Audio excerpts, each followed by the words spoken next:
How's it going, everybody, and welcome back to Justthenobodys podcast. I'm your host, Ryan. And I'm your host, Daniel. And today we're doing a podcast. Yes, we are.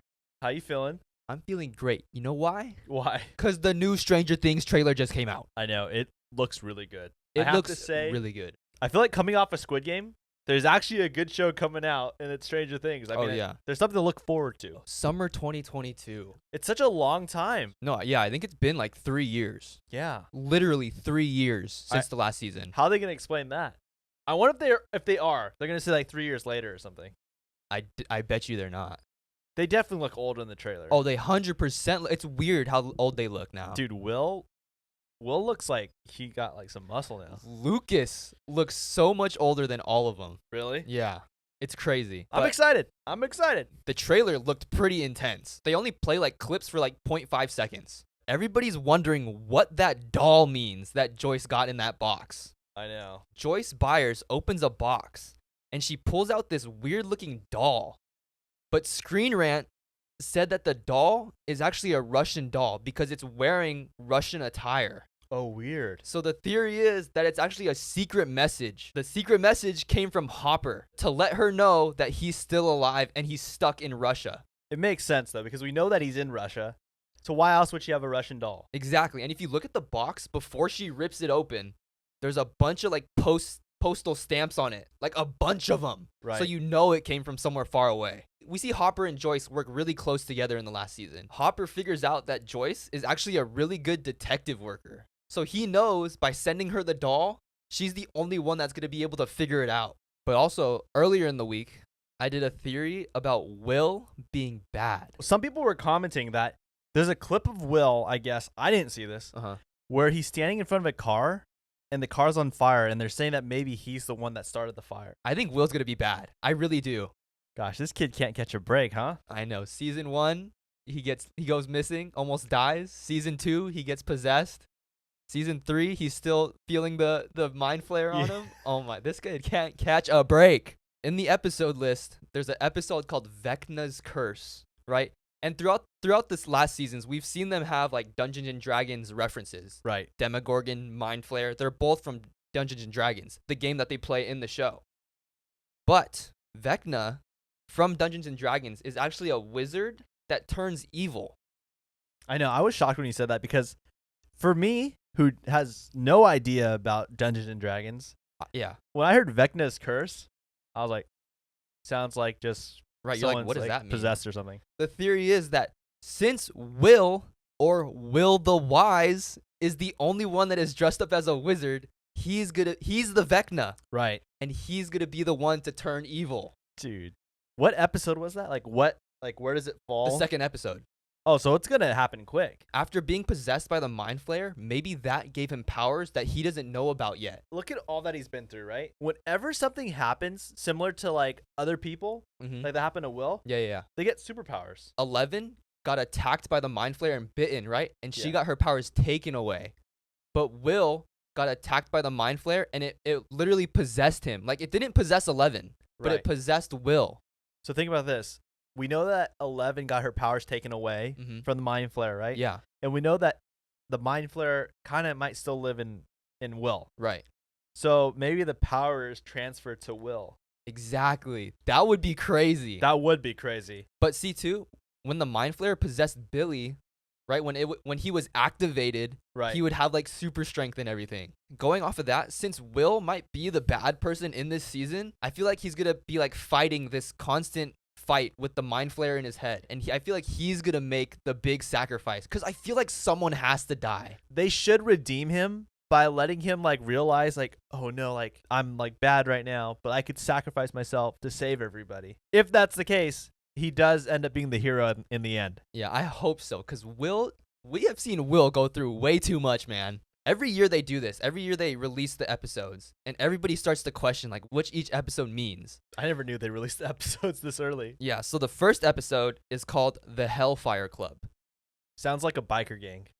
Well, I think it's actually going to be like a Dungeons and Dragons club. They have like their own little Dungeons and Dragons group. Yeah. But they're saying that the Hellfire Club is going to be another Dungeons and Dragons group that they're going to come into contact with. Oh, weird. Yeah. So then chapter 2, Vecna's Curse. Okay, so we know that one. Will's Yeah. gonna be bad. Maybe, yeah. So chapter 3, the monster and the superhero. Chapter 4, Dear Billy. That one's gonna be Oh. good. Dear Billy. I mean, you think Billy's coming back? I hope so. We need justice for Billy. Well, didn't we see in season 3 that like Billy actually sees an alternate version of himself in the Upside Down?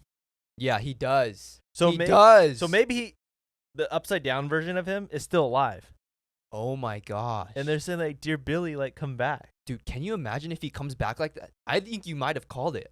Well, I think too, there's a lot of people that could be the alternate versions of themselves. Yeah. Like the true version in the Upside Down still, Right. and he could be there, Yeah. and he could come back. Oh my. Okay. Okay. Oh my gosh, that got me excited. Okay, chapter 5, the Nina Project. Okay, I have no idea who Nina is. We've never seen a Nina. Well, maybe it's like another one of like 11's, like one of the kids that were experimented on. Yeah. Because we know Dr. Brenner's coming back, and he's the one who like started all this. So chapter 6, the dive. I don't really know what this is going to be, but maybe it's like a dive into the Upside Down. Okay, chapter 7, the massacre of Hawkins' lab. Dude, that sounds intense. Crazy. I think this one's going to be like my favorite episode. Or it's probably the saddest episode or the most disgusting. People probably get like, it's gonna be gruesome. Yeah. Then chapter 8, Papa. And then chapter 9, Wait, Papa, that's 11's that's Dr. Brenner. dad. Yeah. Got it. So chapter 9, the last episode, the piggyback. Weird name. For the finale, Yeah, for the finale, piggyback. the piggyback. I want to get into the monster and the superhero. So throughout the show, we don't see anyone really reference a superhero. I consider 11 like a superhero, but the only person that really said he's a superhero was Bob Newby. Oh, Bob.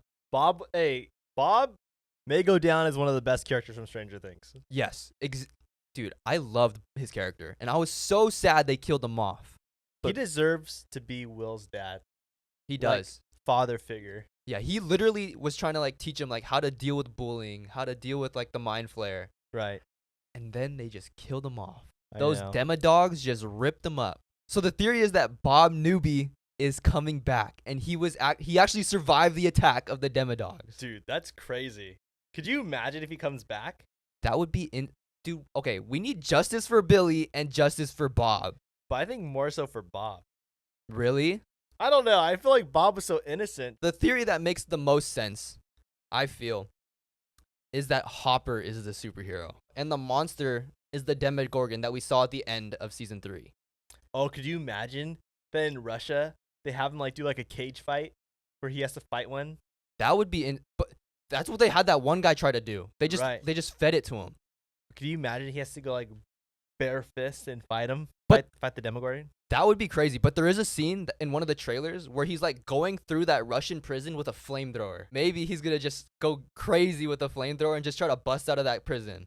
That would be crazy. So the next one I want to talk about is Dear Billy. Dear Everyone's Billy, gonna cry. I feel like this episode is gonna be so sad. Well, it just depends on like what like how they're gonna approach it, right? If it's gonna be about like his sister writing a letter to him, like the things that she wishes he was still here, Yeah. or if he's still alive and they're gonna go get him. Billy and Max didn't have the best relationship. Like, he was always really mean to her and everything. They Right. didn't get along. I think that Max is going to be haunted by Billy. It's not going to be as, like, nice and sad as we think. It's going to be, like, Max always being haunted by Billy, and she feels at fault that she got him involved. Even though it wasn't her fault, Billy's going to haunt her, like, it's all your fault that I'm gone. Like, that's why, like, this all happened.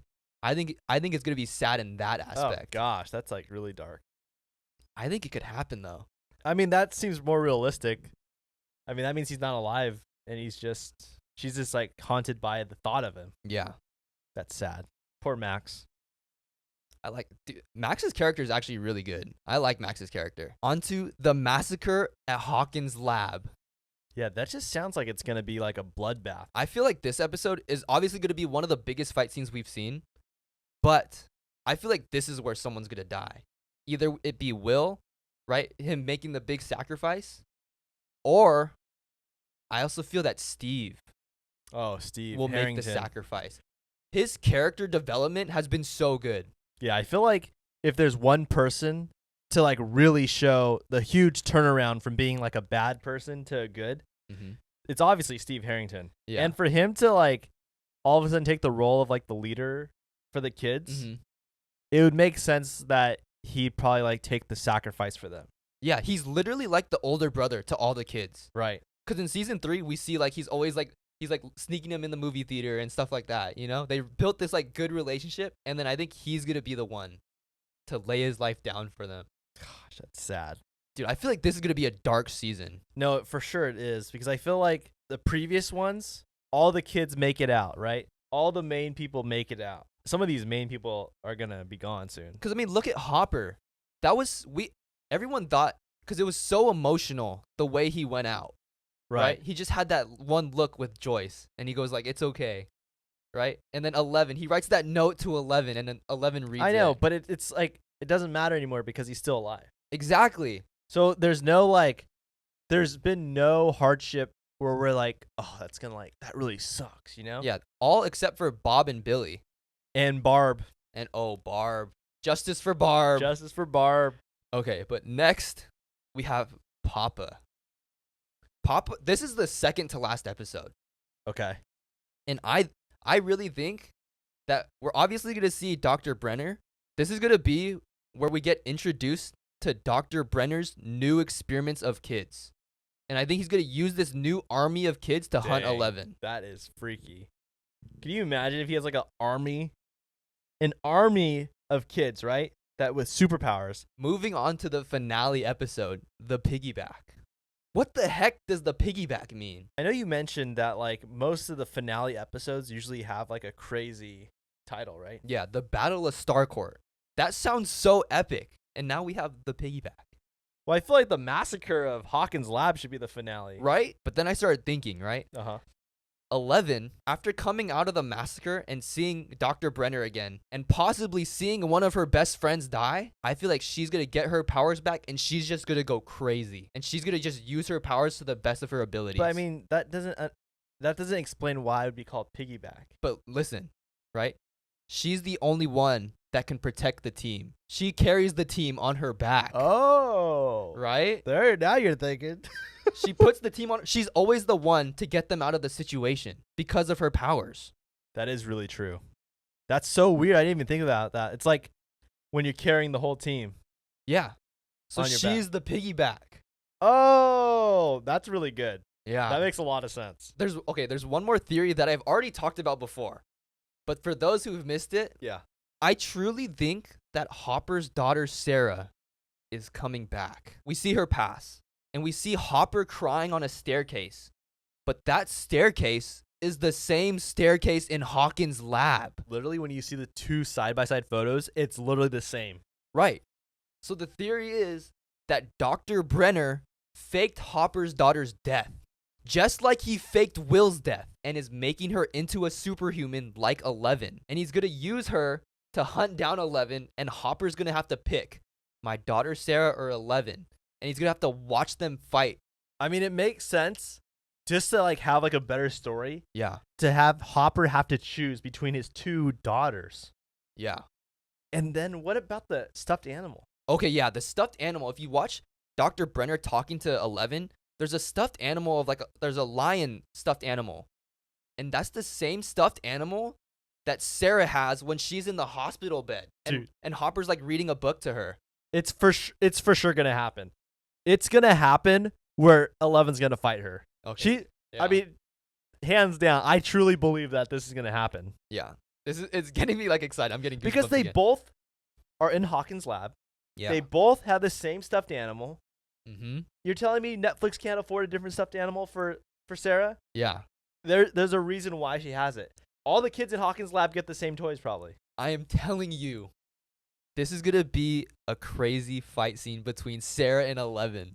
Yeah, it's going to be crazy. But I wonder what kind of powers Sarah's going to have. But overall, I feel like season 4 is going to be super dark. Because yes, we've had dark scenes in Stranger Things, but we've never had a complete like dark season where it's just dark. Because we got introduced to the Creel family, like that one trailer about that one family that moved into Hawkins. Yeah. And the father killed his whole family. Wait, what? Yeah. Is that in the trailer? Yeah. The new trailer. The first trailer. The first trailer. What? I know. What was the point of that? Introducing that. I think he was possessed by the mind flayer at some point, and he killed his family. Oh, weird. But they're gonna talk to him and ask him like, how did he get rid of it, and how he's like, what the process is. It's crazy too that they're in California now. I know, but they're probably trying to get away from like Everything. Little do they know it's coming back. Or little do they know that the whole time the most powerful villain has always been there, and it's Will. Yeah, can you imagine? That would be the biggest twist. Will has just kept this a secret that he just has these powers. Well, Will kind of, when he was possessed, Mm-hmm. he was evil. Like, he would do things to sabotage everybody. Right. But yeah, he would. He was considered the spy. Right. Remember for the mind flayer, because he would like know they put him in a room where he didn't know where he was, so the mind flayer couldn't come and get them. Right. I remember that. That's a good point. On a lighter note, let's just kind of move on and change the subject because that was just too much for me. So, have you heard of the Chick-Fil-A theory? No. What's your go-to meal? I get 2 Chick-fil-A sandwiches, Okay. 12-piece nugget, large fries, frosted coffee. So for everybody that gets the number one, right? We all know it's the chicken sandwich. You got the fries and you got a drink. But have you ever had like your Chick-fil-A sandwich and it's like really soggy? Oh yeah, all the time. Like you open it up and you can see like the moisture in the bag. It's like all Dude, the condensation. I feel like every time I go to Chick-fil-A, it's like that. What if I told you there's a way you could prevent that? Really? Yeah, I mean, it happens to me a lot too. Until I found out this hack, okay? So basically what you do is you order the number one Chick-fil-A sandwich with no pickles. Every day, they pre-cook all the sandwiches, right? Uh-huh. Because they know that everyone's going to order the number one. So they have them already bagged up with the pickles in the bags, right? On the heater. So that the line can keep moving faster, right? Uh-huh. When someone orders it without the pickles, they have to make a fresh new sandwich and package it right there in the drive-thru.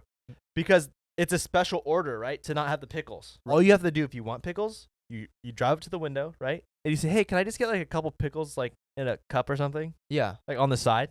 And they give it to you. Are you serious? But you have a fresh sandwich that's not soggy. That's the best food hack I've ever heard. Daniel, I guarantee you, like for me when I do it, when I ask for no pickles, Yeah. the bun, the bread is like perfectly toasted, is not soggy, and the chicken's really good.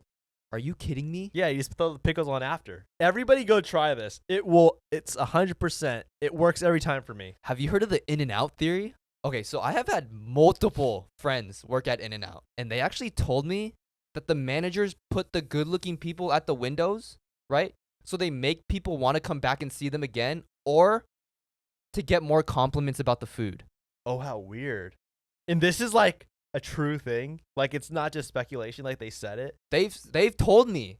People that have worked at In-N-Out have told me. Could you imagine the manager, like everyone kind of knows it, like, oh, okay, like, oh, we got Christine over there. She's the most attractive, so I guess she's going to be working the drive-thru window. If you've worked at In-N-Out, make sure you comment. Let us know your thoughts if this is true. So this week I did a theory about the way you breathe could either help your face or deform your face. A girl named Tonka Trace did a video a while back about the way you breathe, right? We have our nose and our mouth. For some of us, we like to breathe through our nose, and for majority of us, we breathe through our mouth.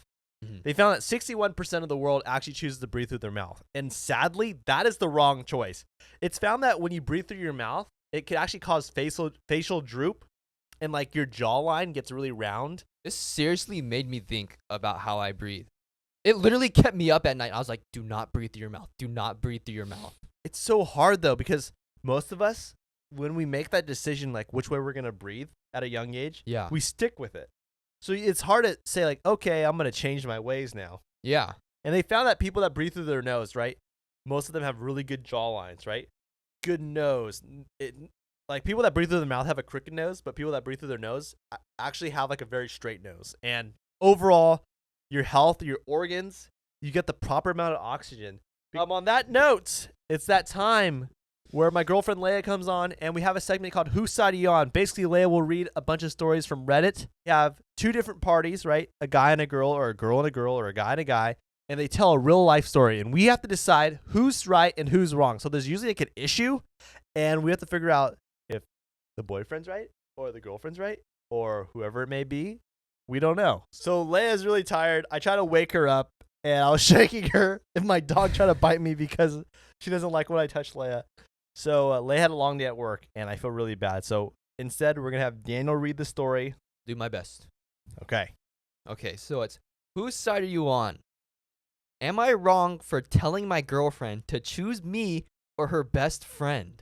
Ooh, this is a juicy one. This is good. Okay, so my girlfriend, 25-year-old female, and I, 26-year-old male, have been together for 4 years. She's been best friends with her friend, also 25-year-old female, since middle school. Before I came into the picture, they were attached at the hip. And then the BFF got jealous of how often my girlfriend and I were together. For our entire relationship, she's been manipulative of my girlfriend and not at all understanding, especially when my girlfriend cancels plans with the BFF to hang out with me. She has also said repeatedly that I'm abusive and controlling, even though she exclusively dates guys who are douchebags. It got really bad when we were all out together. The BFF was going on and on about her new job. My girlfriend finally interrupted to talk about our vacation instead. The BFF got upset, asked if my girlfriend even knew where she worked because my girlfriend was never around anymore. The BFF started crying in the middle of a bar about how her feelings get hurt when my girlfriend cancels on their plans or doesn't reply to texts. I had enough and asked why she was so obsessed with my girlfriend and our relationship, and always needs to lie to get attention about me being controlling. And her blowhard boyfriend got involved and threatened me with physical violence. Oh my gosh. What the? Everyone split up after that, and the BFF texted my girlfriend to try to manipulate her some more by saying sorry she started the fight and saying she wanted some space for a while. My girlfriend started crying about how much it all upsets her, and after 4 years, I was just kind of tired of it and told her that she needed to choose between me and the BFF. She got upset with me and told me that she couldn't choose between us. It wasn't fair to ask, even though the BFF is always starting drama. Am I wrong, or is her BFF just a psycho? Whose side are you on? Wow. That was a lot. I definitely feel like best friend, kind of toxic. I'm with the boyfriend. Yeah. I have to agree. The boyfriend is right for the first time, guys. I really hope that he's really not abusive in all the things that the best friend's accusing him of. Yeah. Because it doesn't sound like it. It sounds like she's just making it up. Right. That's what it sounds like to me. There's so many people out there like that. Comment below whose side are you on. Also, if this video gets 2,000 likes, Daniel and I are going to get married at McDonald's. If you watched last week's episode, 2,000 likes, send this to your friends. Let them know if they want to see two brothers get married at McDonald's. I think it's pretty funny. Have you heard of the Logan Paul theory? No. It's a theory that Logan Paul can tell the future. Remember when he fought KSI? Oh, yeah. And there was all those press conferences where KSI and Logan Paul were going back and forth, right? Trying to insult each other. Yeah. And Logan Paul one time was like, hey, KSI, what's 7 times 8? He doesn't know. He goes, I don't know. And he goes, you don't know what 7 times 8 is? It's 56. They lose by a split decision. And the end score is 56 to 55, right? And KSI won 56, and Logan Paul had 55. So Logan Paul literally told KSI, what's 7 times 8? It's 56. And he ends up getting 56. Wait, what the heck? KSI won with a 56. 7 times 8. So this week I talked about a Squid Game theory that Ruth Bell did about how the detective from Squid Game is still alive. The front man, whenever he kills somebody, he shoots him point blank in the head. Every time. Every time. But for some reason, right, when he has the gun up to his brother and he decides to shoot him in the shoulder. So the theory is that the front man did that on purpose because he wants the detective, his brother, to go shut down the games because he can't. See that the brother, the front man, left behind a lot of clues, right? He left behind the gift box from Squid Game. He left behind the business card where you can call the number to enter the Squid Game because he knew that if he left those things behind, that his brother would be able to find him if something went wrong. Because his brother's a great detective. Yeah, and knowing how many like subtle details this show has, I feel like this is definitely possible for season 2. Yeah, 100%. There's definitely good in the front. There was definitely, like, he was conflicted. Like, he did not want to shoot his brother. Yeah. He was trying to say, like, come join me. Like, come on. Yeah, he put his hand out first, like, come with me. Right. Dude, I think this theory is, like, pretty spot on. It's definitely going to be explored in season 2. Yeah. I guess it's that time when you talk about dumb ways to die, huh? Dumb ways to die. It is, huh? It is. It's Oh my that God. time. Two friends went to wander out in the desert, right? Okay. But they brought their brand new shotguns. They decided, hey, maybe it's a good idea we take some practice shot at some cacti. Is that the right plural? Cacti? Sure.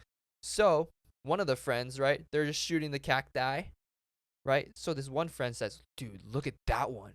It's 27 feet tall. He decides, hey, let me just take a couple shots at that one. Uh-huh. Shoots it a few times, just looks at it, collapses right on him. He was shooting right underneath it like this, and it fell on him. The whole thing fell on him. What was he thinking? Why would you go out in the desert just to shoot your shotgun at cacti? Why are you standing underneath the cactus that's going to fall on you? Excellent. So there was a couple that lived together, right? Okay. And the girlfriend was always complaining, man, you always snore too much. And the boyfriend was like, well, I don't know. So he went to the doctor, right? Okay. And he's been in an accident before, like a car accident. So that's why he snores. So the doctor was like, I'm sorry, but it's incurable. We can't do anything. Oh. He goes, you know what? Okay, I'm going to try to please my girlfriend. I'm going to take some sleeping pills, and I'm going to stick tampons up my nose so I try not to snore too loud. So he sticks 2 tampons up his nostrils, What? takes some sleeping pills. Okay. It calms his breathing, but the tampons restrict him from breathing. Okay. She wakes up, her boyfriend suffocated to death. Why can't he just breathe through his mouth? I don't know. So he died from tampons. He died from tampons. Kids, do not stick tampons up your nose because you will. Okay, I understand if you got a bloody nose and stick it up there, but No, you do not. Are you serious? I don't want to be saying that online. wait, why? Are you serious? It's going to expand. Tampon? Yeah. You know how it works? No. Tampon goes from this small to being like this. Oh. You think it's like a tissue? Yeah. No. Do not stick tampons up your nose, even if you have a bloody nose. That's ridiculous. I mean, I feel really stupid. Maybe I should be on the dumb ways to die. That made me look really dumb. Last one. So there was this lady in Colombia, right? She was visiting Colombia, and she was visiting like the waterfall sites. Every site like this has do not get too close to the edge. There's everywhere you look, there's a warning sign. So she wanted to just get the perfect selfie. Okay. So what she does, she slips off the edge. The waterfall takes her away.